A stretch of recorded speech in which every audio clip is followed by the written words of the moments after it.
Oi, minhas lindas! Sejam muito bem-vindas ao nosso dia 30 do Desafio de Amar, um devocional de 40 dias, uma jornada de amor, na qual estamos sendo aí forjadas, refinadas nessa arte que é amar, sair de nós mesmas, tirar o olho do nosso sapato, do nosso umbigo e podermos ir além. É esse o chamado. Ai, ai, ai, hein? Não é tão fácil assim, não. Mas nós somos chamadas para isso, né? Para a gente se tensionar, para sair aqui da comodidade, do comodismo, com desejo, com fantasia de querer receber, de querer ter, de querer reter e começarmos a dar, a multiplicar.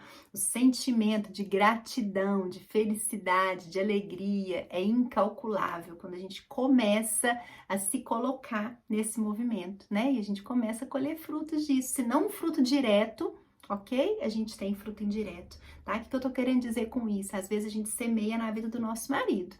E talvez ali vai demorar um pouquinho para a gente receber aquilo que a gente tem semeado na vida dele, com ele. Mas nós vamos receber isso de uma outra maneira, de uma outra pessoa, porque a gente entrou num movimento ali de troca. Faz sentido isso para vocês? Isso não quer dizer que você tem que perder a esperança de que ali onde você está plantando as coisas vão frutificar da maneira como você tem desejado. É ter esperança sim, mas é entender que Deus traz tudo aquilo para você de infinitas formas, de infinitas maneiras. Então abra seu olhar, abra seu coração, esteja pronta, esteja aberta e alerta para o novo do Pai. Sai da caixinha da sua cabeça, as coisas não vão acontecer do jeitinho que você tem estabelecido, tá? Porque Deus é muito maior, né? Os sonhos dele são muito maiores. Isso quer dizer que não se restrinja, tá? Faça o que tem que ser feito e esteja aberta para receber o que o Pai tem para te mandar. Faz sentido? Depois você me conta aqui, ó. Olha só, vamos ler juntas então nosso videobook, capítulo 30. Estamos aí, faltando 10 dias, né, para nós encerrarmos o nosso devocional. Já tá com gostinho de quero mais? Que eu já tô aqui pensando o que nós vamos fazer depois disso. Olha só, para que a gente continue, né, nosso trabalho, porque os conteúdos, eles mudam, né? Os conteúdos, eles mudam. A gente pega outros livros, a gente lê outras histórias, a gente estuda outros autores, mas tudo para que essa estrutura seja formada e seja fortalecida.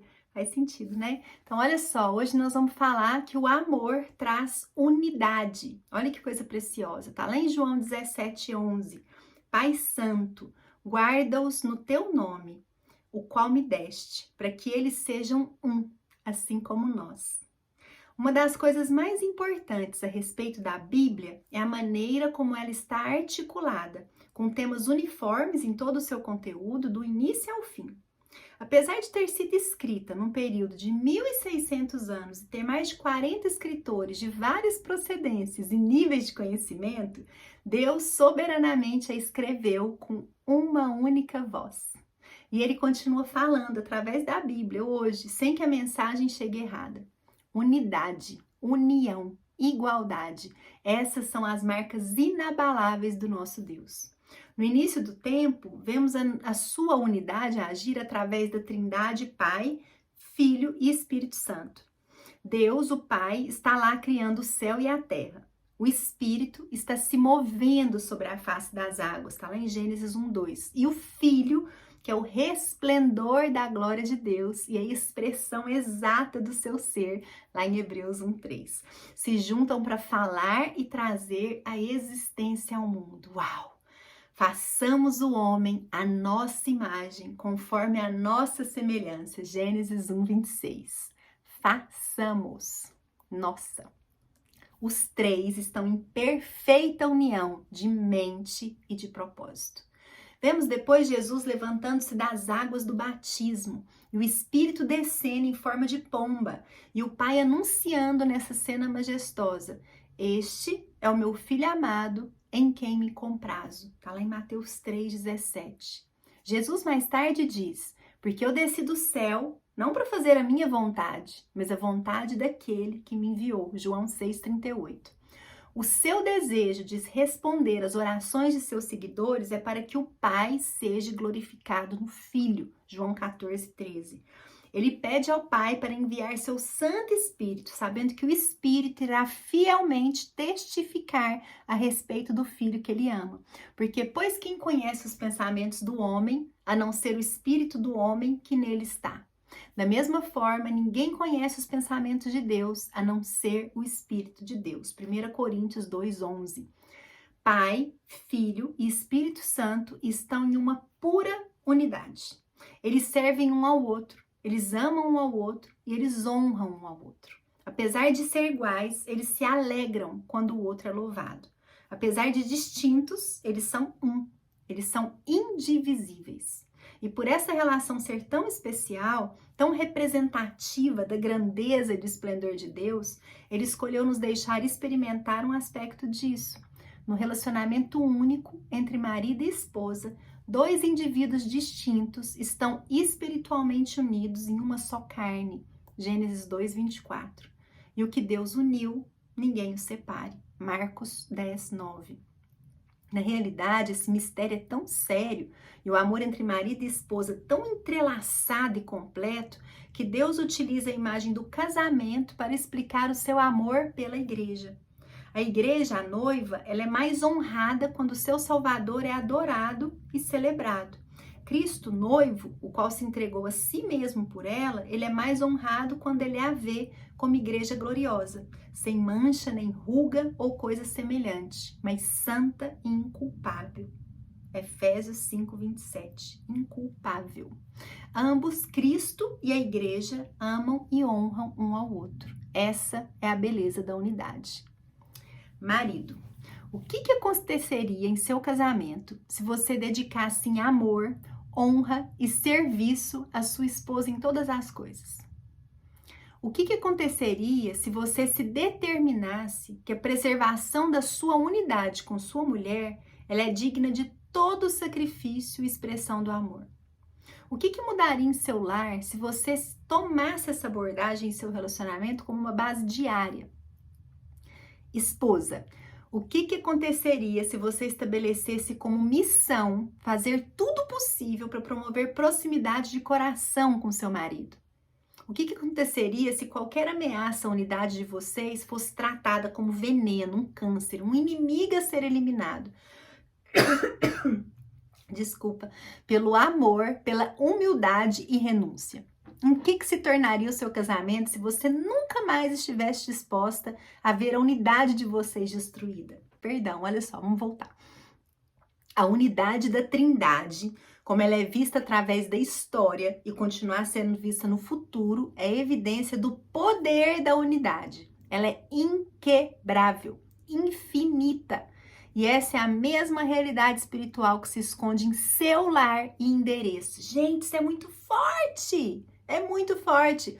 Apesar de se apresentar em forma de planejamento de trabalho, visitas médicas e idas ao supermercado, a unidade ela é o laço eterno que percorre as experiências diárias do que você chama de seu casamento, dando a ele um propósito para ser defendido por toda a vida.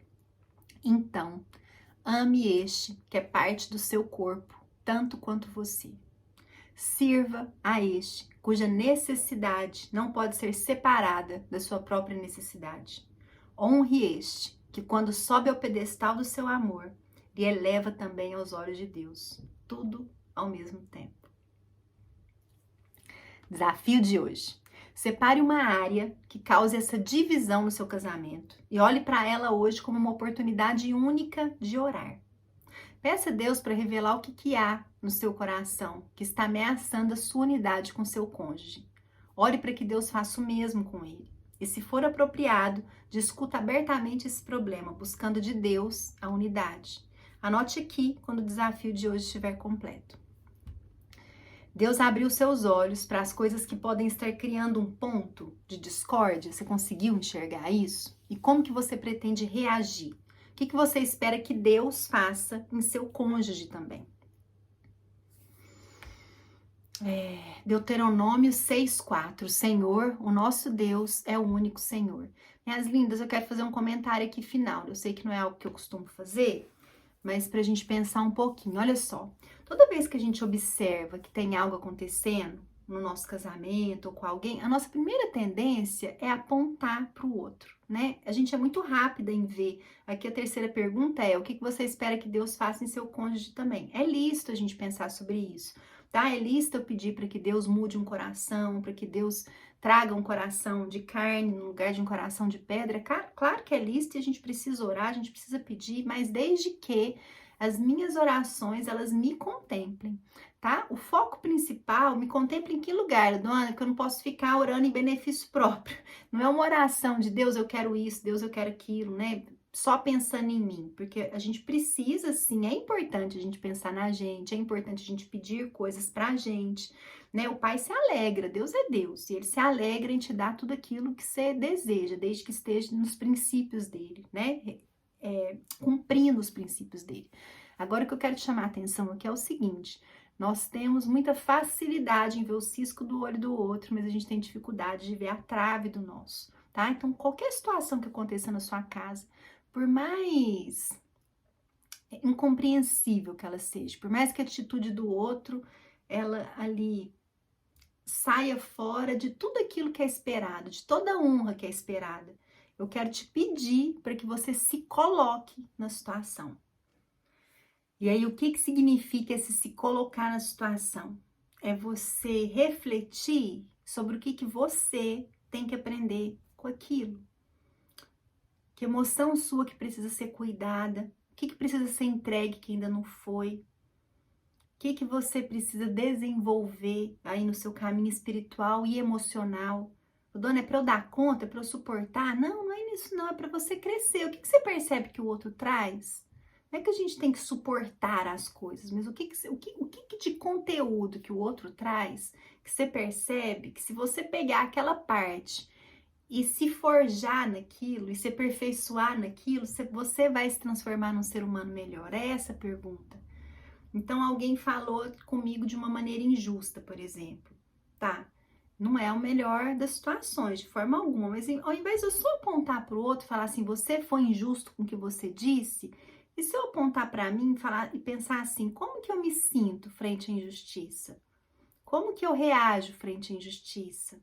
De que maneira que eu continuo me relacionando com uma pessoa que me tratou com injustiça? Tá? Faz sentido? É esse pensamento que eu quero ampliar um pouquinho com vocês, tá? Eu creio que a gente tá aqui no 30º dia, a gente já tem uma maturidade, né? Nessa questão do amor, para poder sair da situação em si e a gente poder cada vez mais cavucar quem nós somos e como que a gente pode melhorar, tá? Depois você me conta se fez sentido. Beijo grande pra vocês.